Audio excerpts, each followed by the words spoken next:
संगत जी, आइए सत्संग की शुरुआत करते हैं और इनवाइट करते हैं रितु आंटी को।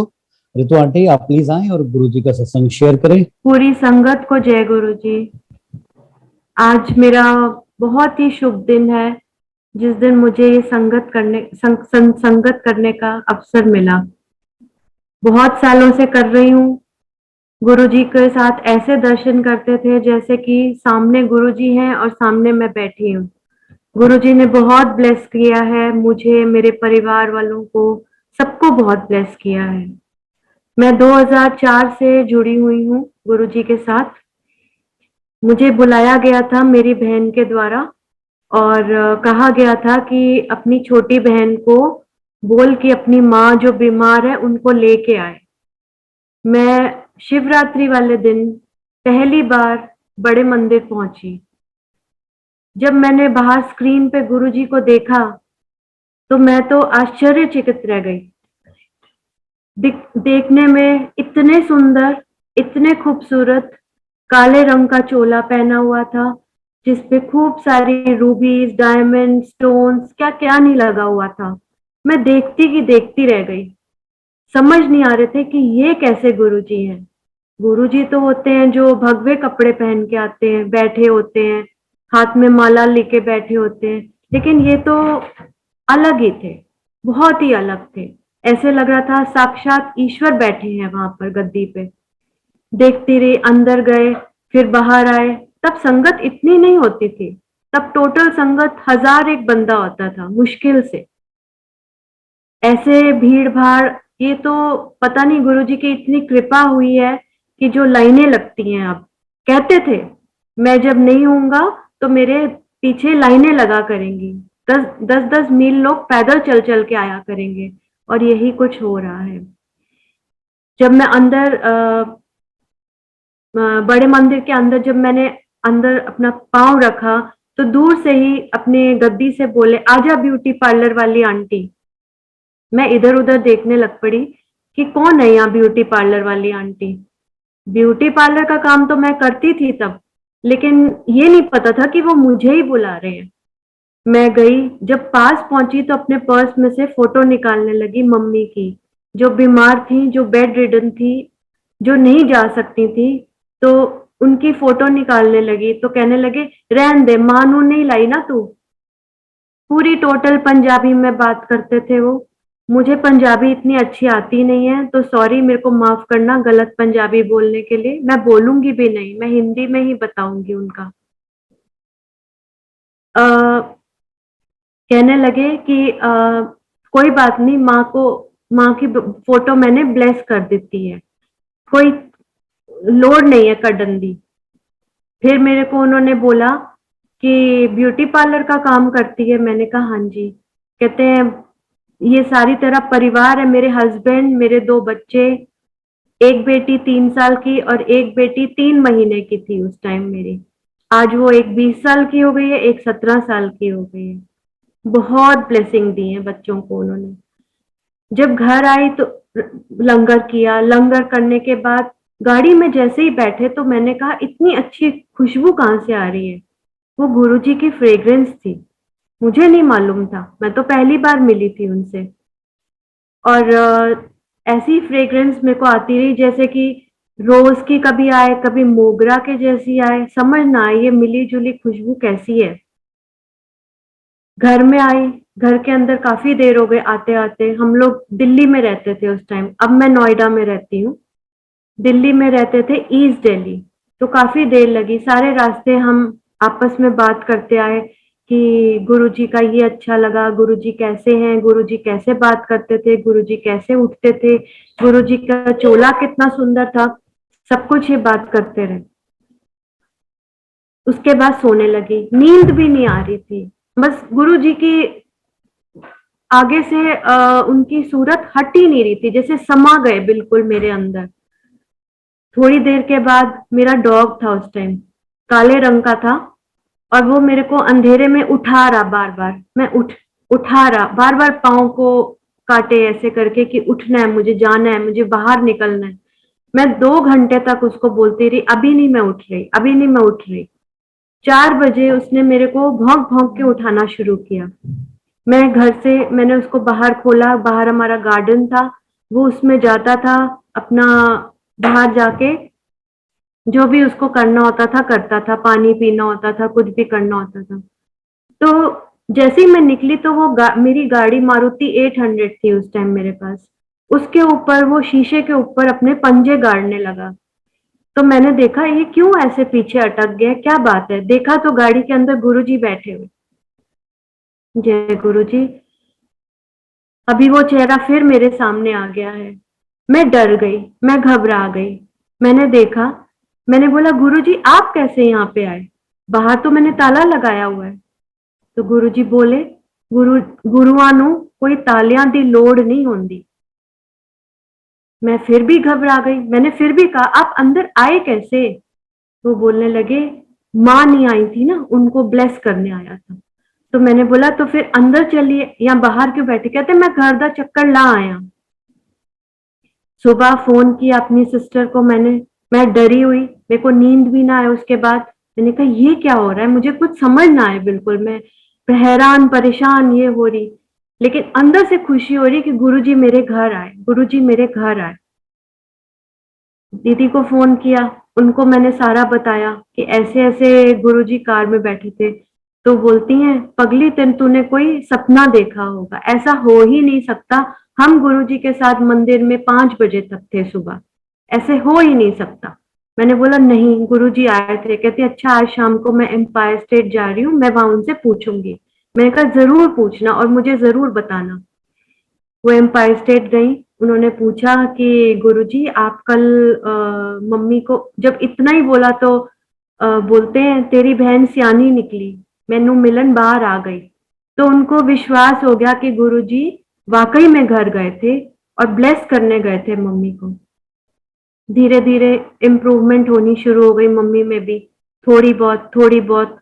फिर एक दिन मेरे को, मैं एम्पायर स्टेट गई तो गुरुजी कहते हैं ब्यूटी पार्लर वाली आंटी ए गड्डी बदल दे। मैंने कहा गुरुजी अभी ये ठीक तो है, मेरी ठीक साथ दे रही है, मेरा चल रही है, मैं अभी क्यों बदलूं?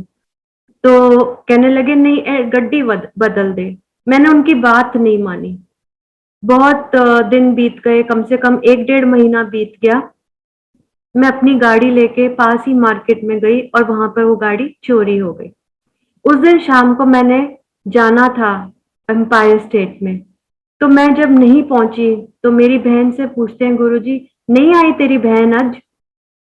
तो बोलने लगी मुझे भी कोई मैसेज नहीं आया कि क्यों नहीं आई, मुझे कुछ पता नहीं है। जब अगले दिन दीदी को मैंने बताया कि ऐसे ऐसे मेरी गाड़ी चोरी हो गई है, तो उन्होंने कहा कोई बात नहीं, टेंशन मत ले, मिल जाएगी ये वो।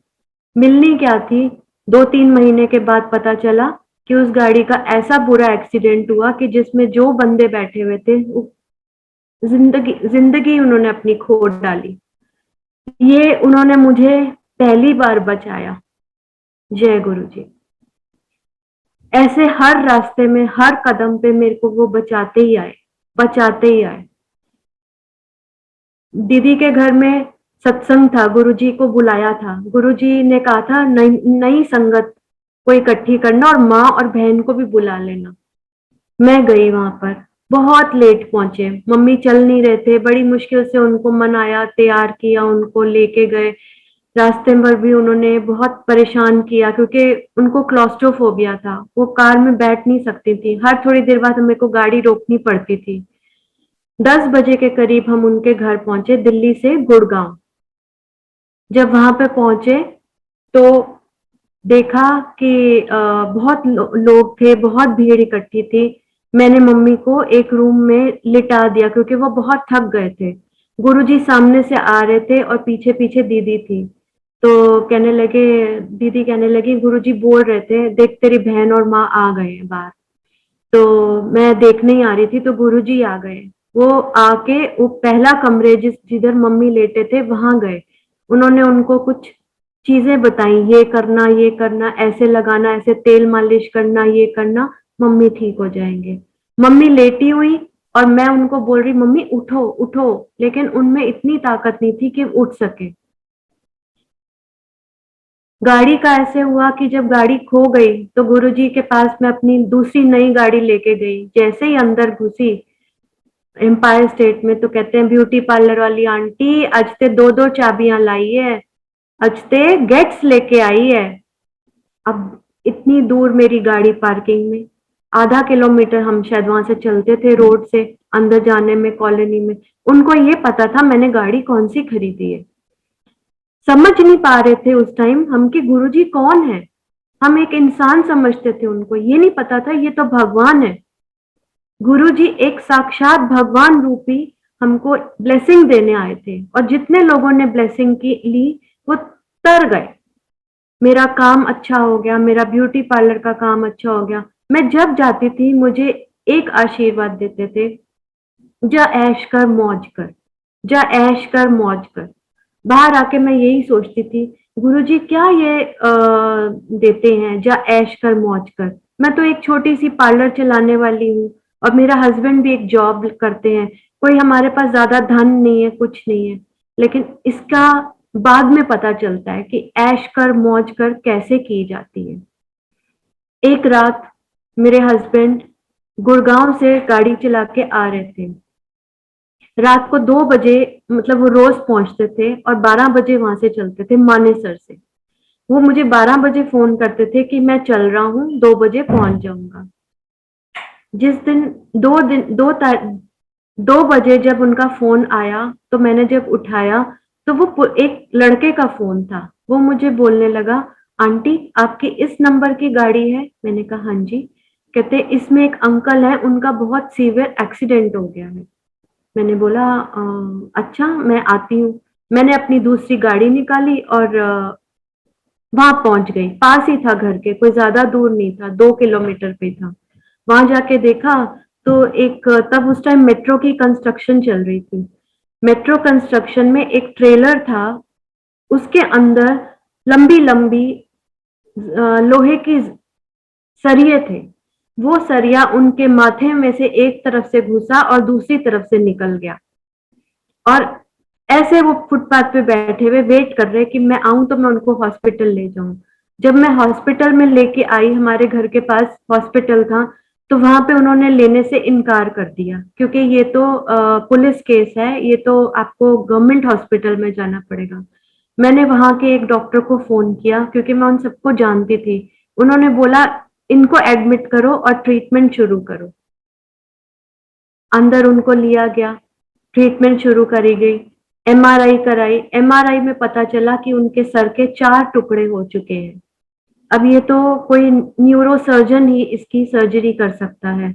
मैं एक छोटे से अस्पताल में बड़ी परेशान कि मैं तो यहाँ नहीं कराऊंगी, मैं तो किसी बड़े हॉस्पिटल में ले जाऊंगी। लेकिन बड़े हॉस्पिटल में ले जाने का मतलब था कि जिंदगी और मौत के बीच में आपका झूलना, क्योंकि उनकी हालत बहुत ज्यादा खराब थी। मैंने दीदी को सुबह फोन किया और मैसेज पहुंचाया कि गुरुजी ऐसे ऐसे हो गए। गुरुजी ने बोला ब्यूटी पार्लर वाली आंटी नु के मैं उसके हस्बैंड को, अंकल नु मैंने न्यू लाइफ दे दी है। ये बात मेरे को मैसेज जब आया तो मेरे को थोड़ा सा चैन पड़ा, लेकिन फिर भी बेचैन थी।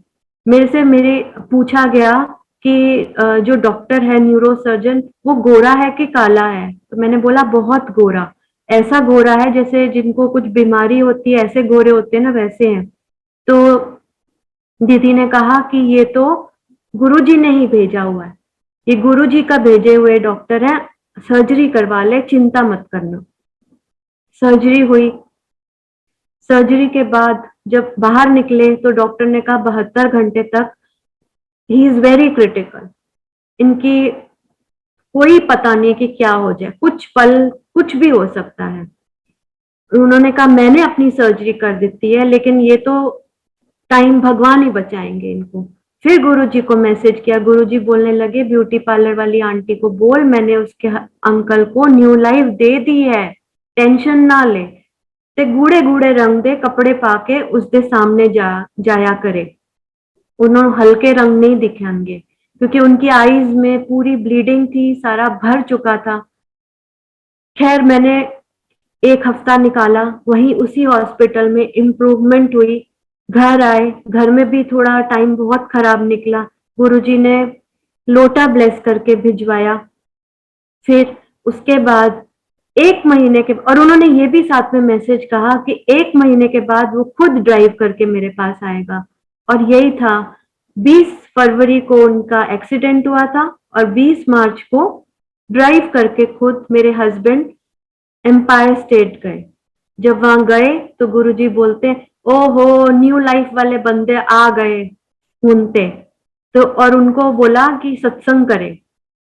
उन्होंने वहां पे जितनी भी संगत बैठी थी उनको सबको बताया कि क्या हुआ था, कैसे हुआ था। और आज मैं बच के, गुरुजी की कृपा से मैं आज यहाँ आपके सामने हूँ।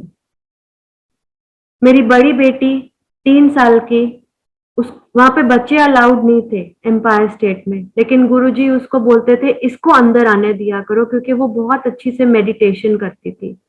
वो इतने अच्छे से मेडिटेशन करती थी, वो हिलती भी नहीं थी। और उसके लिए मेरे को जो खड़े होते थे वहां अंकल, 2 अंकल खड़े होते थे, उनसे लड़ना पड़ता था कि गुरुजी ने अलाउ करा हुआ है मेरी बेटी को। एक दिन उसके दोनों हाथों में और दोनों पैरों में हर उंगली पे पट्टी बंधी हुई थी। तो गुरुजी ने बोला, ये क्या हुआ है तेरे को? तो बोलने लगी, गुरुजी ये तो मेरे को एक स्किन डिजीज है जिसको सोराइसिस बोलते हैं। तो बोलने लगे पट्टियां खोल। तो मैंने पट्टी सारी खोली। कहते अब इसको बांधने की जरूरत नहीं है। और उस दिन के बाद आज का दिन है, उसको सोराइसिस कभी नहीं हुआ। ये एक सेकंड ब्लेसिंग मेरे को मिली, एक मम्मी की ब्लेसिंग मेरे को मिली, एक हस्बैंड की ब्लेसिंग मेरे को मिली, एक मेरे को अपनी ब्लेसिंग मिली। छोटी बेटी, वो बहुत बीमार रहती थी, इतना बीमार रहती थी कि हर दूसरे दिन उसको 102 103 बुखार होता था। मैं जाती थी एम्पायर स्टेट उसको घर पे छोड़ के, तो फोन आ जाता था पीछे से कि उसको बुखार चढ़ गया है। मैं भागती हुई वापस आती थी। गुरुजी को एक दिन पता चला कि ये इसकी बेटी इतनी बीमार रहती है। उन्होंने बोला ये लोटा ब्लेस करके इसमें से ही इसको पानी रोज पिलाया कर, बाकी नहाने में डाल दिया कर। मैंने वो करना शुरू कर दिया और वो उसकी बीमारी भी गुरुजी की कृपा से ठीक हो गई। जय गुरुजी। ऐसे करते करते कई दिन बीत गए और कई टाइम निकलते गए, लेकिन गुरुजी की कृपा हमारे पूरे परिवार पे बनी रही। मेरा एक कजन है, मेरी कजन है, बहन है मेरी कजन, उसका बेटा, उसको लिवर डैमेज था। ये अभी 2-3 साल पुरानी बात है, ज्यादा पुरानी बात नहीं है। उसका लिवर डैमेज था और उसकी लिवर ट्रांसप्लांटेशन होनी थी। बड़े परेशान थे, कभी किसी हॉस्पिटल में जाके, कभी किसी हॉस्पिटल में जाके। एक दिन मैंने दीदी से कहा, दीदी आप लोग एक बार गुरुजी के क्यों नहीं जाते हो, लंगर करके आओ, जल प्रसाद लेना, चाय प्रसाद लेना, आप रजत को भी ले जाओ, किसी तरह से इसका भी कल्याण हो। तो दीदी ने कहा कि अच्छा मैं जाऊंगी जाऊंगी करते करते काफी महीने और टल गए। फिर उन्होंने मेरे को एक दिन फोन करके बोला कि मैं गई थी, रजत को भी लेके गई, और वो ऐसा था कि 2 मंजिल अपने आप नीचे उतर के आया, जो कि घर में एक कदम भी नहीं पैर नीचे जमीन पे रख के बाथरूम तक मुश्किल से जाता था। और वो 2 मंजिल नीचे उतर के हमारे साथ गया। उसने पूरा बड़े मंदिर का राउंड लगाया, वहां उसने लंगर प्रसाद किया। कहने लगा, मम्मा मरना तो है, एक बार गुरुजी का भी देख लूं, गुरुजी को भी देख के एक बार उनका उनका लंगर प्रसाद भी छक लूं, देखूं कि कैसा मेरे पे होता है। अगले दिन मेदांता में उसको ले गए। वहां पर उसकी जब उसका सारे टेस्ट किए तो उसको डॉक्टर बोलता है, आप किस लिए आए हैं, मुझे तो समझ नहीं आया, आपको तो कोई बीमारी ही नहीं है, ऐसे कैसे हो सकता है। उसने सारी अपनी रिपोर्ट्स दिखा दी। मुझे तो लिवर मेरा तो खराब हो चुका है, लिवर ट्रांसप्लांटेशन होनी है मेरी तो। और ये हुआ था कि एक दिन पहले जब वो लंगर करके आया था, उससे पहले ये हुआ था कि रात को उसने खूब सारी उल्टी करी, जिसमें पूरा खून ही खून था। उसको जो सुबह ले जाना था वो रात को ले जाना पड़ गया कि ये क्या हो गया है। वहां पर उन्होंने सारा टेस्ट किया, एमआरआई करी, सब लिवर के टेस्ट हुए। तो डॉक्टर ने बोला इनको कुछ है ही नहीं। जो अंदर इतना बड़ा लंप था और जो अंदर सिस्ट थी, जो इतनी बड़ी ग्रोथ हो रखी थी, वो सारा लंगर प्रसाद करने से ब्लड के रूप में सारा वो उल्टी से निकल गया। ये है गुरुजी की महिमा, ये है गुरुजी का आशीर्वाद। बस आशीर्वाद रहे सबके ऊपर तो यही सब कुछ है।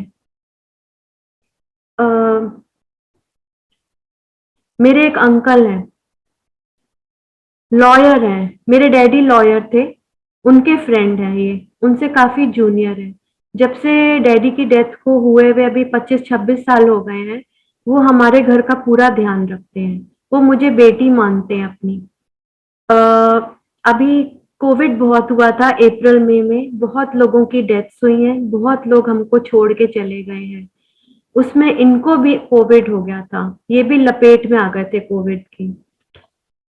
इनको ये 2 महीने दिल्ली से फरीदाबाद में इनको एक मेट्रो हॉस्पिटल में जगह मिली। मैं दिन रात बस अपनी झोली फैला के यही बोलती थी, गुरुजी जैसे मेरे हस्बैंड को लाइफ दी है इनको भी दे दो लाइफ। इतने लोग हॉस्पिटल में गए, मेरे घर मतलब मेरे जान पहचान में कम से कम 10-12 लोग जो गए वो वापस नहीं आए। अंकल की बहुत बुरी हालत थी, उनको निमोनिया हो गया था और उनको ऑक्सीजन लगी हुई थी, लेकिन एक अंकल ही बच के आए, बाकी कोई नहीं आ पाया।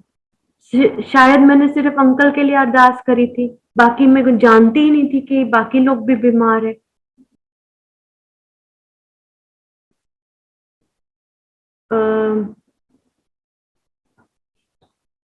अभी भी 2 महीने हो गए हैं उनको बीमार हुए हुए और अभी भी घर पर हैं, लेकिन स्लो प्रोग्रेस हो रही है उनकी, बहुत धीरे धीरे प्रोग्रेस कर रहे हैं। ऐसे ही गुरु जी की कृपा चलती रहे तो धीरे धीरे धीरे धीरे सबके साथ कृपा ही कृपा है। कोविड, अब हमको तो ये प्रेयर करनी चाहिए कि ये कोविड हट जाए। गुरु जी को सबको प्रेयर करनी चाहिए कि ये कोविड हट जाए, जिससे सब लोग स्वस्थ हो जाएं पहले की तरह। मेरे घर में मेरी मेड है, वो काम करते हुए 14 साल 15 साल हो गए हैं उसको, और उसको वो प्रेग्नेंट थी और वो मेरे घर में ही थी। वो मतलब अपने घर, उसका हस्बैंड भी आ गया था जब वो प्रेग्नेंट थी। उसने उसके पेट में बहुत दर्द हुई। जब बहुत दर्द हुई, अल्ट्रासाउंड कराया तो पता चला कि उनके किडनी में स्टोन आ गया है। ये तो बड़ी मुश्किल हो गई, ना तो आप कोई दवाई खा सकते हो, ना कुछ कर सकते हो, ना लेजर करा सकते हो, ना कुछ। 8th मंथ में था। बहुत परेशान, बहुत परेशान, बेचारी परेशान। हम रात रात को उसको लेके भागते थे, इंजेक्शंस पे इंजेक्शंस लगवाने, पेन किलर के। फिर एक दिन घर के पास एक अंकल ने सत्संग कराया, बहुत बड़ा सत्संग था ईस्ट दिल्ली में। तो वहां पर बोलने लगी कि मैं भी जाऊंगी दीदी आपके साथ। तो मैंने कहा तू चल पाएगी, तेरी तो तबीयत इतनी खराब है। कहती नहीं, मैं चाय प्रसाद लेके आ जाऊंगी। लेकिन उसने वहां चाय प्रसाद लिया, लंगर किया, उसको कोई दर्द नहीं थी, बिल्कुल वो वहां पे ठीक थी, उसको कोई दर्द का महसूस भी नहीं हुआ। घर आई, रात को मैंने बोला, ये उसके लिए वो लिम्का की बड़ी बड़ी बॉटल्स ला के रखती थी। सर्दियों के दिन थे, बेचारी पीती रहती थी कि उसको पीऊंगी तो मेरा स्टोन अंदर से निकल जाए, स्टोन अंदर से निकल जाए। ऐसे करते करते एक रात कहती है, दीदी आज मेरे को रात को दर्द ही नहीं हुई। मैंने बोला बहुत अच्छी बात है। दूसरे दिन बोलती है हल्की हल्की दर्द है मेरे को। मैंने कहा कोई बात नहीं, ठीक हो जाएगी। मैं वहां से जल प्रसाद की 2-3 बोतल उठा के लेके आई थी। मैंने उसको बोला जो भी जल पीती है उसमें ये जल प्रसाद मिक्स कर लिया कर, तो पीता इसमें से पिया कर। तो उसने उसमें से पीना शुरू किया और उसका 2-3 दिन के अंदर पता नहीं कहाँ का कहाँ स्टोन निकल के चला गया। ये एक और कृपा हमारे घर पे। एक और मेरे घर में मेड थी, वो काफी बड़ी थी। आजकल वो मेरे पास नहीं रहती हैं, अभी भी आंटी हैं। वो मेरी मदर के लिए आई थी, उसके बाद मेरे दोनों बच्चों को उन्होंने पाला। उनका बेटा, उसको कैंसर था और उसको हार्ट में होल था, वो उसका कैंसर था। उसको लेके कहने लगी दीदी बहुत तकलीफ में है, हम इतने गरीब लोग हैं, हम अफोर्ड नहीं कर सकते इतना बड़ा सर्जरी कराना। तो मैंने किसी की जान पहचान निकलवा के उनको एम्स में करवा दिया। वहां वो एम्स में गई, उसको लेके गई, उसकी सर्जरी हुई। सर्जरी के बाद लेकिन उसका इतना वीक था वो अंदर से कि वो 1-2 साल तक ही जी पाया, उसके बाद वो जी नहीं पाया। उसका मुझे बहुत अफसोस है। उनका दूसरा बेटे को पैरालिसिस हो गया। पैरालिसिस हुआ बहुत तकलीफ में, हाथ भी ऊपर नहीं कर सकते थे, चल भी नहीं सकते थे, लेकिन वो इतने ठीक हो गए। वो गुरु जी का लंगर करा कि वो अपने घर से पैदल आके, हमारे घर में रिहैबिलिटेशन सेंटर था घर के पास, अमर ज्योति, वो वहां आते थे, बस से आते थे, पैदल चलते थे, फिर बस में चढ़ के जाते थे। ये इस तरह से एक इंसान की और इम्प्रूवमेंट हुई।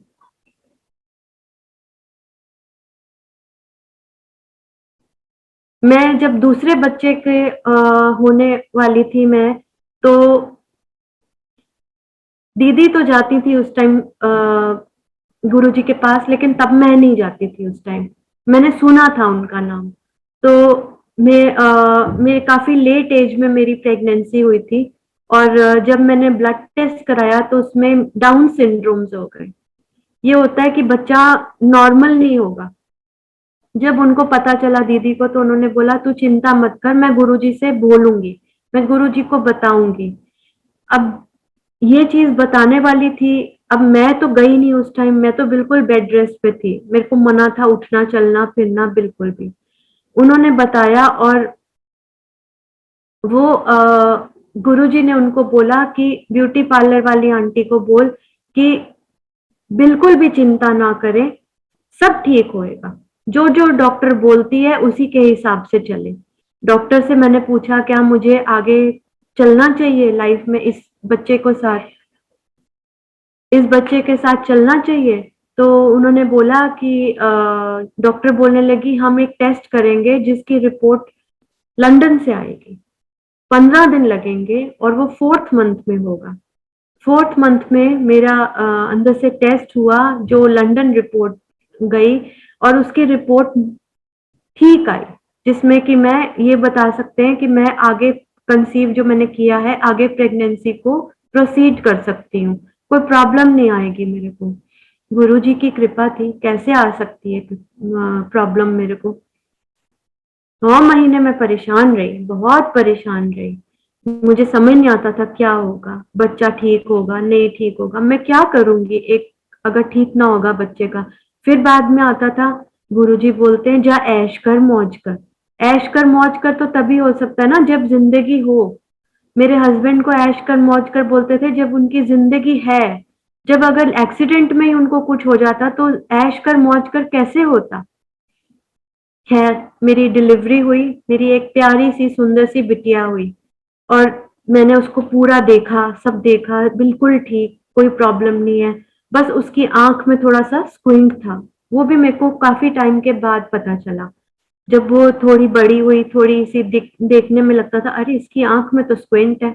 गुरुजी बोलने लगे स्क्विंट को ठीक करा देना, सर्जरी करा ले, मैं हूं ना, क्यों चिंता करती। मैं कहा गुरुजी ऐसे कैसे हो सकता है कि मैं स्क्विंट की सर्जरी करा दूं, आंख की सर्जरी। उन्होंने बोला कोई चिंता करने की बात ही नहीं, सब ठीक होएगा। ब्लेस करा, उसकी सर्जरी कराई, नॉर्मल आईज, ब्यूटीफुल आईज, इतनी सुंदर आईज हो गई हैं उसकी। राघवी का बड़ी बड़ी वाली बेटी, उसको गॉल ब्लैडर में स्टोन हो गया। 10th क्लास का बोर्ड का एग्जाम था। मैं गुरुजी के मंदिर गई उसको लेके, वहां पर हमने लंगर किया, गुरुजी से ब्लेसिंग्स ली, गुरुजी को मैंने अरदास करी कि गुरुजी इसका गॉल ब्लैडर में स्टोन है और गॉल ब्लैडर रिमूव करना है।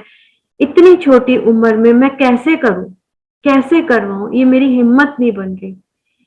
गुरुजी से मेरे को जवाब आया, ऐसा जवाब आया कि कुछ नहीं होगा, गॉल ब्लैडर बहुत लोगों के अंदर नहीं होता, कोई प्रॉब्लम नहीं होगी।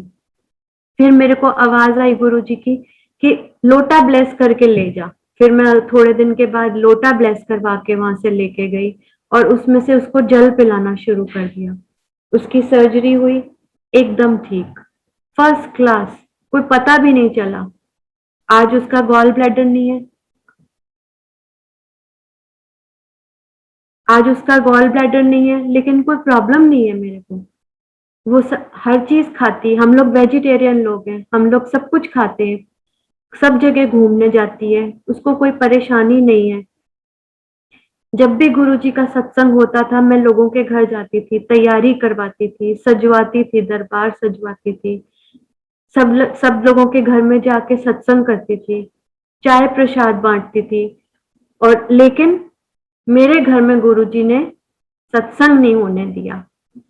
14 साल का वनवास मुझे मिला था। 14 साल के बाद मेरे घर में सत्संग हुआ। मैं ऐसी खुश, मेरे पांव ही जमीन पे नहीं पड़ते थे। मैं ये हो रहा था, मुझे ऐसे लग रहा था मैं स्वर्ग में पहुंच गई हूँ। मेरे घर में गुरुजी आए, मेरे उनकी फ्रेग्रेंस ही फ्रेग्रेंस थी। ऐसा चमक रहा था घर, जगमगा रहा था। 1 हफ्ते तक दरबार मैंने नहीं हटाया, वैसे का वैसा लगा रहा, फ्रेश फ्लावर्स। फरवरी 2019, 3 फरवरी को मैंने कराया। और फिर उसके बाद सत्संग किया, बहुत लोग आए, मैंने जिस जिस को बुलाया सब लोग पहुंचे, सबने सत्संग शेयर करा अपना। और और बहुत अच्छा लगा। गुरुजी की फ्रेग्रेंस बहुत बार आती है। कभी सो रही होती हूँ तो ऐसे लगता है ओहो गुरुजी आ गए। एक दिन तो मैंने हट कर दी। मैं पहली जनवरी को मैं 1 जनवरी को उनके यहाँ पे गई थी। और उन अंदर सेवादार ने मना कर दिया कि आज नहीं खुलेगा आश्रम। मैंने कहा क्यों नहीं खुलेगा? मैंने गुरुजी से बोला, बुलाया क्यों था यहाँ पर? फिर मैं हट करके खड़ी हो गई। तो जब अंदर ही नहीं, दर्शन ही नहीं करवाने थे तो बुलाया क्या? क्यों बुलाया था मेरे को? मैं उनसे नाराज होने लग पड़ी। गुरुजी, हम उसी से नाराज होते हैं, हम उन्हीं से नाराज होते हैं जिससे हम प्यार करते हैं, जिनको हम अपना मानते हैं, जिनको अपने माँ बाप से बढ़ के मानते हैं। गुरुजी मेरे लिए माँ बाप, बहन भाई सब कुछ है। मेरे सखा हैं, मेरे मित्र हैं, मेरे ईश्वर हैं, मेरे प्रभु हैं, मेरे जगत करता है, सब कुछ है। एक आंटी अंदर से आई और बोलती है, आंटी सेवा करोगे? मैंने बोला हाँ हाँ सेवा करूंगी। कहते हैं आ जाओ अंदर। मैंने बोला अंदर क्या करूं आके? कहते हैं अंदर आओ ना, आपको अंदर बुला रहे हैं। जब उन्होंने बोला अंदर बुला रहे हैं, मैं तो इतनी खुश। मैंने कहा गुरुजी, मैंने इतनी छोटी सी बात पे मैंने आपसे हट करी, मैंने आपसे लड़ाई करी और आपने मेरे को बुलवाया अंदर। मैं पहले गई, मैंने माथा टेका, फिर उसके बाद लंगर जहाँ पे था वहां पे मैंने पालक काटी। पालक काटने के बाद मेरे बच्चे भी मेरे साथ थे। और फिर हम उनके फार्म पे गए, वहां पे हमने गोभी निकाला, मूली निकाली, सब लेके आए वहां से। बहुत मजा किया, बहुत मजा किया। गुरुजी ने उस दिन तो यहीं पे कश्मीर बना दिया था। ऐसे करके ये हैं गुरुजी, ऐसे हैं गुरुजी। जब गुरुजी ने शरीर त्यागा तो आ, बहुत रोई, इतना रोई, समझ में नहीं आया कि ये क्या हो गया। सब बोलने लगे रो मत आंटी, रो मत आंटी। रोने से गुरुजी को कष्ट होता है, रोने से बहुत कष्ट हो रहा है उनको, वो नहीं अच्छा लग रहा उनको। खैर एक दूसरे को दिलासा दे रहे थे, दिलासा देते देते फिर डुगरी में उनका एक कार्यक्रम रखा गया वहां पर। तो मैंने डुगरी जाना था अगले दिन। और रात को मैं उठी और मैं इतनी तेज, मेरे को चक्कर आया, मैं गिर गई। वहां पे हमारा लकड़ी का एक पिटारा सा पड़ा था, उस वो पिटारा मैं उसके ऊपर मैं जाके गिरी और मेरा जो कॉलर बोन है वो फ्रैक्चर हो गई। रात को मेरे अंकल मुझे हॉस्पिटल ले गए। उन्होंने कहा ये तो फ्रैक्चर कॉलर बोन का है, ये कॉलर बोन का फ्रैक्चर, यहाँ पे ना तो कोई प्लास्टर नहीं लग सकता, ये तो एक स्ट्रैपिंग करनी पड़ेगी। खैर उन्होंने मुझे स्ट्रैपिंग करके कर दिया। 2 दिन तक मेरे घर में ना खा, क्योंकि मेरी मेड्स कुछ भी, कोई भी घर पे नहीं थी, गई हुई थी गाँव अपने। 2 दिन तक मुझे नहीं पता कैसे खाना बच्चों ने खाया, कैसे क्या किया। मैं सोती रही क्योंकि मुझे नींद का इंजेक्शन दिया हुआ था, क्योंकि मैं बहुत पेन में थी। 2 दिन 3 दिन के बाद मैं उठी तो मैंने दरवाजा का कुंडी खोली तो बाहर गुरुजी सोफे के ऊपर बैठे हुए। मैंने बोला गुरुजी आप फिर कैसे अंदर आ गए आप? तो बोलते हैं मैं तो आ जाता हूँ, तू इतना रो रही है, तू इतनी परेशान है। समझाने लगे मुझे बहुतों का कल्याण करना है, मैंने सिर्फ तुम लोगों का नहीं कल्याण करना, मैंने पूरे जगत का कल्याण करना है, इसीलिए मैंने शरीर त्यागा है। मुझे औरों को भी देखना है। और अब देखो सब जगह गुरुजी ही गुरुजी हैं, चाहे न्यू जर्सी हो, चाहे कनाडा हो, चाहे ऑस्ट्रेलिया हो, चाहे कुवैत हो, चाहे दुबई हो, सब जगह गुरुजी ही गुरुजी हैं। कहाँ कहाँ की संगत है जहाँ पे फोन आते हैं मेरे को, मैं उन लोगों से बातचीत करती हूँ। ये है गुरुजी की महिमा, महिमा ही महिमा है। सत्संग तो बहुत है, लेकिन अब लगता है कि इतना ही सत्संग मैं करूं और फिर किसी दिन मेरे को आदेश दें गुरुजी, मैं फिर सत्संग करने आऊंगी। जय गुरुजी। ब्लेस करो गुरुजी, ब्लेसिंग्स चाहिए। जय गुरुजी।